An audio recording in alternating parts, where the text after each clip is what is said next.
이 시간 말씀을 듣는 우리 모두에게 하나님의 은혜와 사랑이 넘치는 시간 되시기를 바랍니다. 누가복음 15장에 기록된 이 탕자의 비유는 앞에 두 비유, 잃어버린 어린 양의 비유와 그리고 잃어버린 드라크마의 비유와 함께 죄인을 찾고 죄인을 돌아오기를 기다리시는 하나님의 사랑에 대해서 이야기하고 있습니다. 이야기 후반부에서 나오는 이 아버지가 소유했던 많은 종들과 그리고 살찐 소가지 그리고 가락지에 대한 언급으로부터 우리는 이 아버지가 굉장히 부자였다는 사실을 우리는 알 수가 있습니다. 그런데 어느 날 둘째 아들이 아버지를 찾아옵니다. 그리고 이렇게 말합니다. 아버지, 제가 나중에 받게 될 유산을 지금 저에게 주실 수 있나요? 그 아들은 아들의 권리로 당당히 아버지께 나아갔습니다. 신명기 21장 17절 말씀에 보면 장자에게는 재산의 3분의 1을, 차자에게는 재산의 3분의 1을 줄 것을 명시하고 있습니다. 둘째 아들이기 때문에 3분의 1을 받는 것이죠. 그런데 아버지의 임종이 임박할 당시에 재산 상속이 이루어지는 것이 당시의 관례였기 때문에 아들의 요구는, 아버지가 살아있는데 재산을 요구하는 아들의 요구는 부당한 것이었습니다. 그러나 이 아버지는 아들의 요구를 뿌리치지 않고 들어주었습니다. 13절 말씀은 며칠이 못되어 이 아들이 재물을 모아가지고 떠나갔다라고 이야기를 합니다. 며칠 동안 이 아들이 과연 무슨 생각을 했을까요? 왜 그는 그토록 아버지의 집을 떠나기를 원하였을까요? 많은 사람들에게 있어서 아버지라는 존재는 권위와 통제를 상징합니다. 요즘은 시대가 많이 변해서 우리 아버지들이 자녀들과 친구처럼 지내는 모습을 볼 수가 있습니다.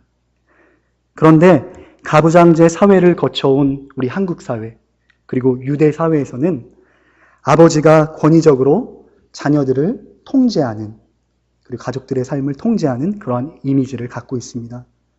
아마도 여기 계신 나이 많으신 우리 베델교회 성도님들 역시 그러한 아버지에 대한 이미지를 갖고 있다고 생각합니다. 아마 오늘 본문에 나오는 이 둘째 아들도 나의 삶을 참견하는 아버지로부터 가장 멀리 떠나서 어떻게 하면 내 마음대로 살 수 있을까? 그것을 생각했을 것입니다.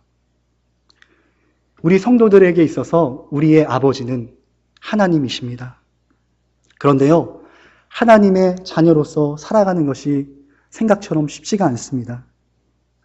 세상 사람들이 다 하고 즐기는 것들, 우리는 하나님의 자녀로서 포기해야 할 때가 너무나 많습니다. 오늘 하루만 보더라도 세상 사람들은 집에서 아마 리모컨을 갖고 TV를 보고 있을 것입니다. 그리고 들로, 바다로 놀러 갈 것입니다. 그런데 우리는 이처럼 하나님 집에 나와서, 아버지 집에 나와서 하나님을 예배하고 있습니다. 때로는 하나님 아버지의 말씀이 우리의 삶을 극심하게 통제하는 것 같아서 한 번쯤 자유를 꿈꾸며 세상으로 나가고 싶은 것도 우리의 솔직한 심정입니다. 그러나 오늘 본문이 증언하는 것처럼 하나님이 없는 인생은 죄악된 생각으로 가득 차서 결국에 멸망할 수밖에 없다라고 말씀하고 있습니다. 13절에 보니까 이 아들이 재물을 모아가지고 먼 나라로 가게 됩니다. 먼 나라로요. 그는 감시하는 아버지가 없는 먼 나라에 가서 죄악된 삶을 살기 시작합니다. 성경은 그가 거기서 허랑방탕하게 재산을 허비해 버렸다라고 말하고 있습니다. 아마도 술에 취해 비틀거리고 여자들과 노닥거리고 아마 또 노름도 하였을 것입니다. 며칠이 못 되어서 재산을 다 소비해 버리니까 이런 곳에 쓸 수밖에 없는 것이죠. 그때에는 이러한 삶이 계속될 것만 같았습니다. 그러나 우리의 육신의 쾌락은 아주 잠시 동안입니다. 마치 천국과 같습니다. 하지만 순간적인 쾌락이 끝나는 순간 인간은 끝이 없는 허무와 절망에 빠지게 됩니다. 성경은 그래서 교훈합니다. 풀은 마르고 꽃은 시드나 하나님의 말씀만이 영원하다. 어떠한 말씀입니까? 하나님이 없는 삶은 마르고 시드는 꽃과 같다는 것입니다. 이 세상의 모든 것보다 하나님이 귀하다. 하나님의 말씀만이 영원하시다라고 고백하는 저와 여러분들이 되시기를 바랍니다. 사탄은 거짓의 앞잡이입니다. 하나님께서 첫사람 아담과 하와를 창조하셨습니다. 그리고 그들에게 말씀하셨습니다. 이 에덴 동산에 있는 모든 것을 내가 따먹을 수 있지만 선악을 알게 하는 선악과만큼은 따먹을 수 없다. 그것을 먹는 날에는 정령이 죽을 것이다. 하나님께서 명령하셨습니다. 그런데 사탄은 이렇게 말했어요. 뱀이 되어서 사탄이 이렇게 말했습니다. 이 열매를 먹으라. 그리하면 하나님과 같이 될 것이다. 이렇게 유혹했습니다. 이처럼 인간의 원죄는 하나님과 같이 되고자 하는 교만으로부터 왔습니다. 하나님과 같이 된다는 것은 더 이상 하나님의 말씀과 통제 안에서 살지 않아도 된다는 말과 동일한 거예요. 왜냐하면 내가 이제 하나님이 됐잖아요. 급이 같은데요. 하나님의 말씀을 따를 필요가 있겠어요. 하지만 그 결과가 어떠했습니까?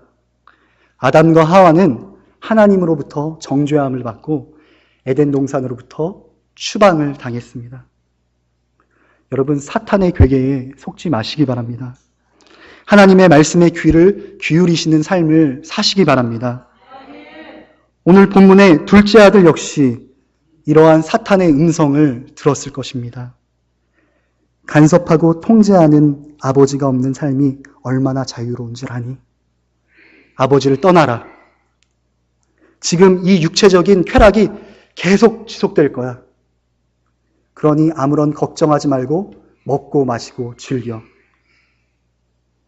하지만 이 육체적인 쾌락은 시드는 꽃과 같이 일순간에 다 사라져버렸습니다. 모든 재물을 다 사용함으로 그의 쾌락도, 둘째 아들의 쾌락도 모두 끝이 났습니다. 11절 말씀해 보니까 설상가상으로 그 도망간 그 나라에 흉년까지 들었다라고 이렇게 말씀하고 있습니다. 돈도 없이, 부모님도 없이 외딴 곳에서 굶주린 둘째 아들의 모습은 참으로 비참했습니다. 성경은 그가 그 나라 백성 중 하나에게 붙여 살았다라고 이렇게 말하고 있습니다. 이는 곧 그가 더부살이 하였음을 의미합니다. 둘째 아들은 아버지를 떠나 자유를 찾아 먼 이국 땅에 왔습니다.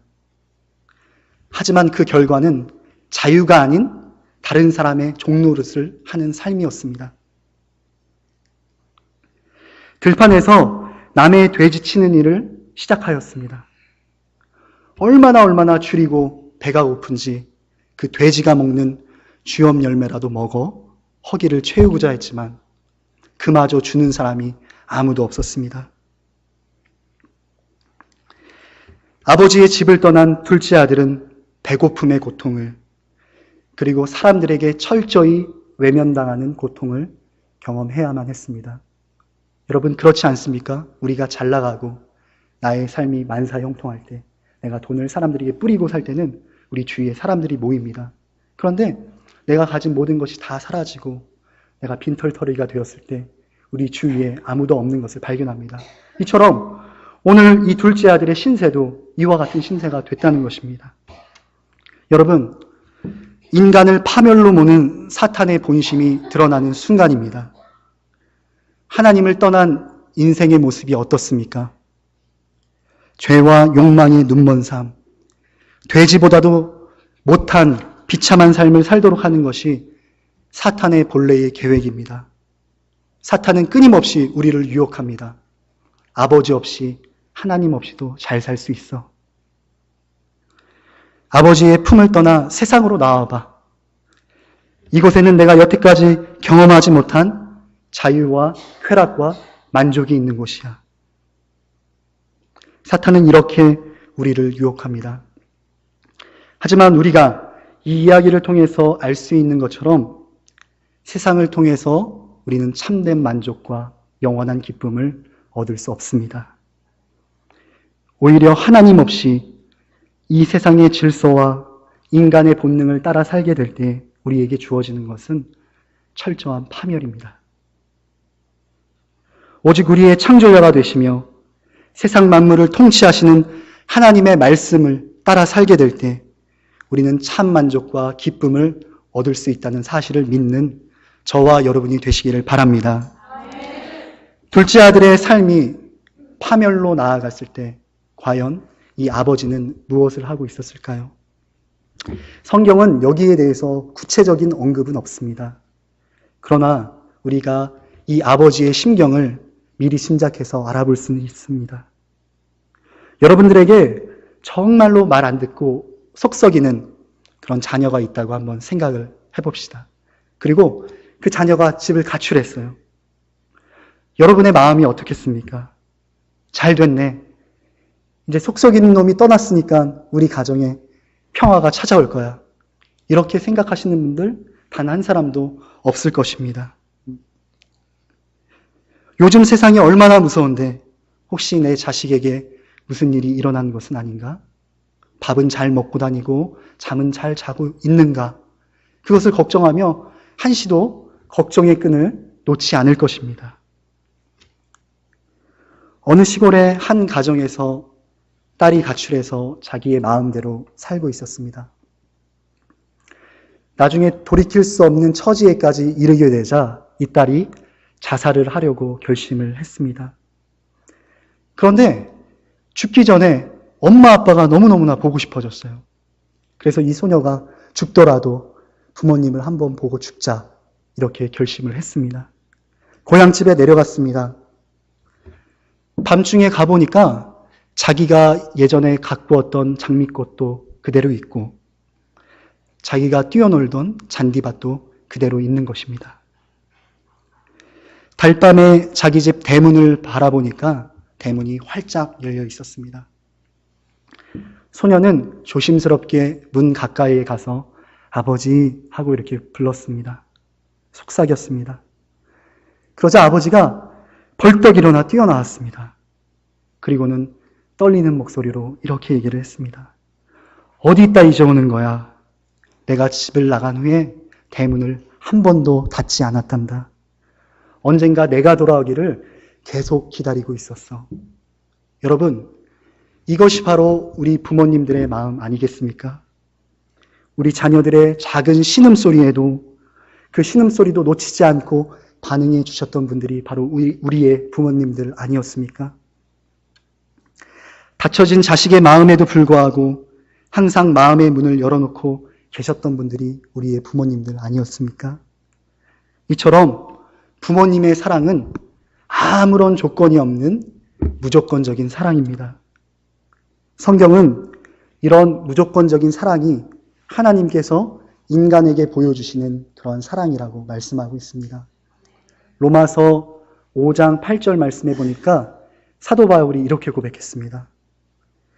우리가 아직 죄인 되었을 때에 그리스도께서 우리를 위하여 죽으심으로 하나님께서 우리에 대한 자기의 사랑을 확증하셨느니라 이렇게 말하고 있습니다. 여러분, 우리가 하나님의 자녀로서 하나님께 칭찬받을 만한 무엇이 있어서 하나님께서 우리를 칭찬해 주신 것이 아니라 집 나간 우리, 죄인된 우리를 하나님께서 사랑해 주셨다는 것입니다. 그렇기 때문에 오늘도 아버지의 집을 떠나 방황하고 있는 모든 사람에게 이 소망과 희망이 있는 것입니다. 이렇게 아버지가 집 나간 아들을 걱정하고 있었을 때 이 아들은 무엇을 하고 있었을까요? 17절 말씀에 보니까 아들이 스스로 돌이켰다라고 이야기하고 있습니다.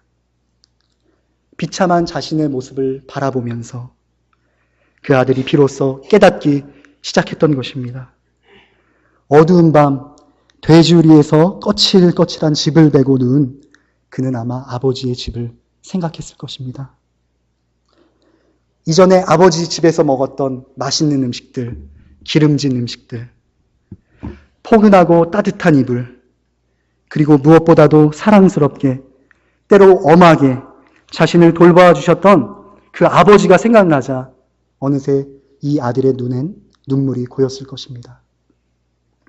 여러분, 우리의 인생은, 인간의 인생은 고난을 통해서 성숙합니다.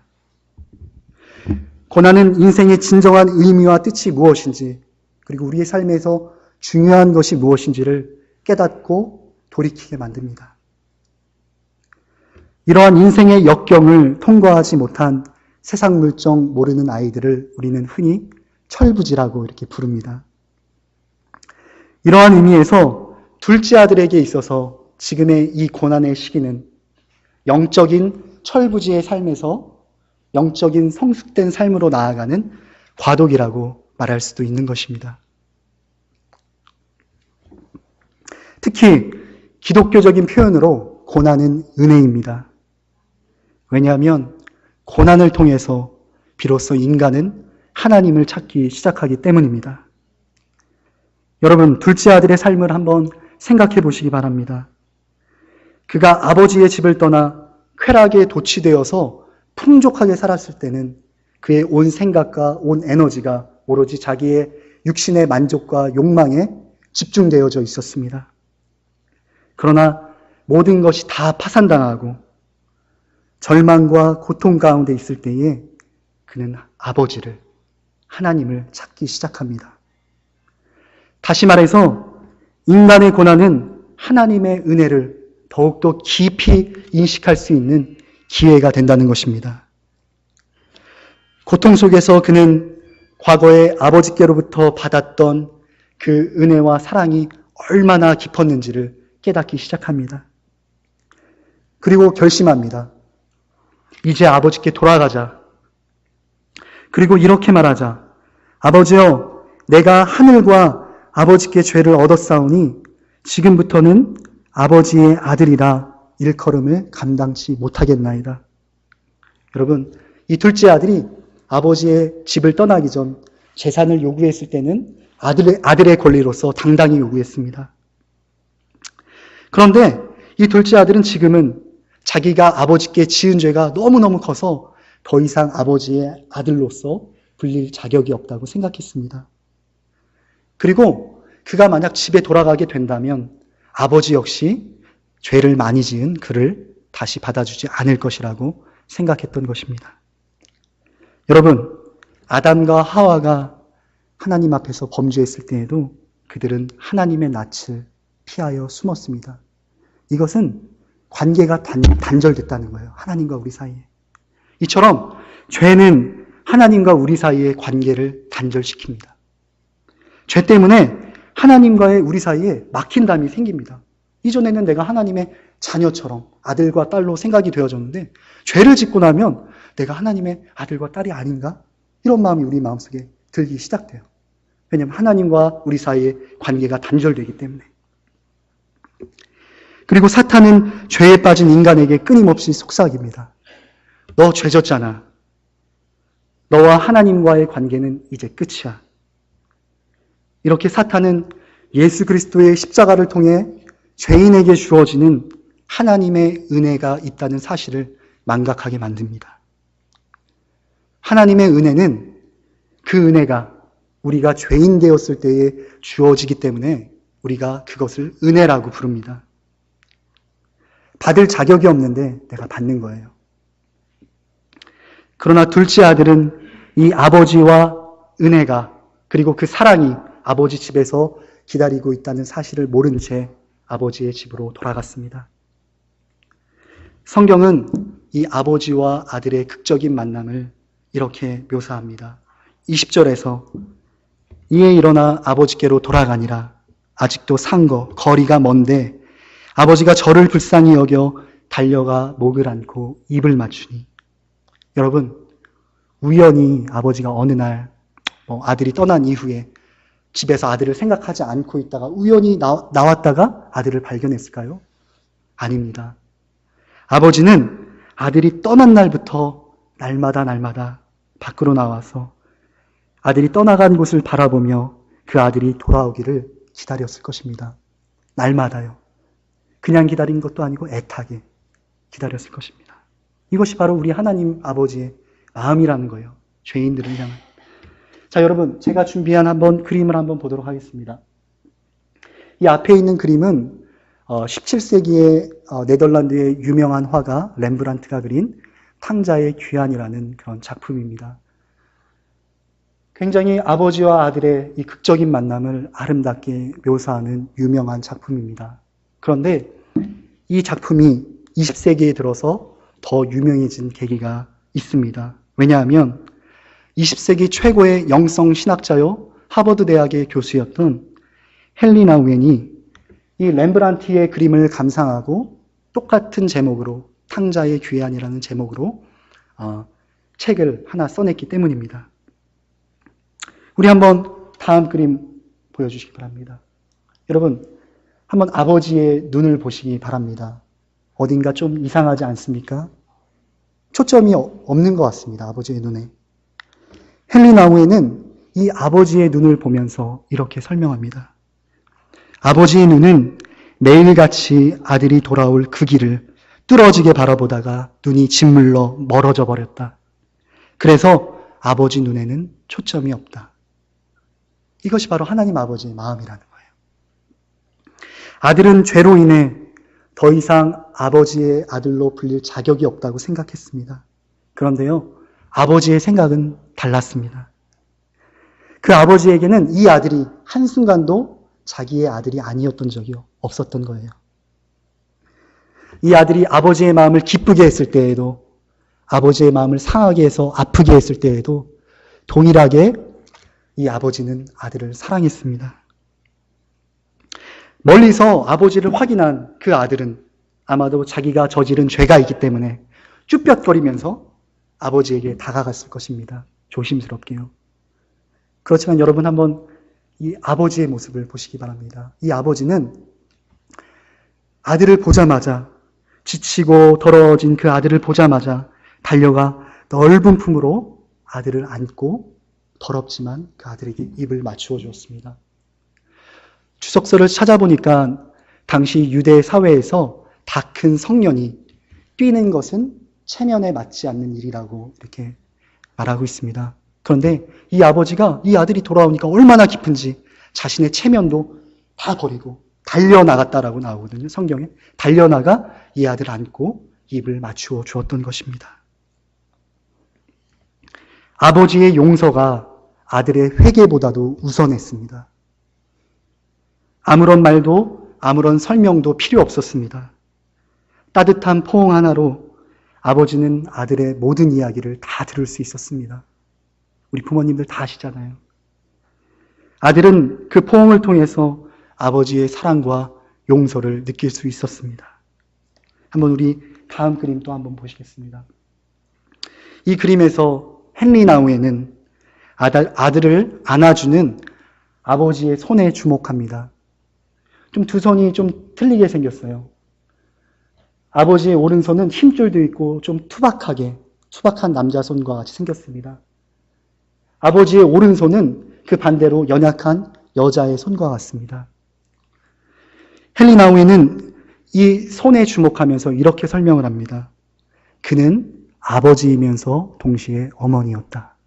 여러분, 이 이야기에서 어머니가 나오지 않잖아요. 다 주인공들이 다 남자들이잖아요. 그런데 헨리 나우엔은 그는 아버지이면서 동시에 어머니였다. 남성의 손과 여성의 손으로 아들을 어루만지고 있다. 한 손으로 아들의 연약한 부분을 감싸고 다른 한 손으로는 삶을 헤쳐나가려는 아들에게 힘과 소망을 북돋아주고 있다. 여러분, 이처럼 하나님께서는 때론 어머니처럼 우리의 연약함을 아시고 우리를 싸매어 주시고 위로해 주실 뿐만 아니라 때론 아버지처럼 우리에게 이 세상에서 당신의 자녀로 당당히 살 수 있도록 용기와 힘을 주시는 분이라는 사실을 믿으시는 저와 여러분이 되시기를 바랍니다. 오늘 탕자의 비유는 죄인이 하나님께 돌아올 때 그분께서 얼마나 기뻐하시는지를 보여줍니다. 우리의 모습은 어떻습니까? 아버지의 집을 떠나 하나님의 통제와 감시가 없는 그 세상을 사모하면서 살아가고 있습니까? 아니면 이미 이 세상 속에서 탕자의 삶을 살아가고 계십니까? 아니면 탕자의 삶을 살다가 아버지의 집으로 돌아오는 그 과정 중에 계십니까? 우리가 어떠한 상황 가운데 있든지 우리가 기억해야 할 것은 우리를 향한 아버지의 사랑과 은혜는 변치 않는다는 것입니다. 그리고 우리 아버지 집의 문은 언제나 우리를 향해 활짝 열려져 있다는 사실입니다. 아버지의 집을 떠나 세상에 방황하고 있다면 어서 속히 아버지의 집으로 돌아오시기 바랍니다. 하나님께서 그 아버지께서 넓은 품으로 우리를 맞아주시고 세상으로부터 상하고 지친 우리를 위로하여 주실 것입니다. 세상이 줄 수 없는 참된 평화와 구원을 주실 것입니다. 그리고 우리를 그의 자녀, 사랑스러운 그의 아들과 딸로 만들어 주실 것입니다.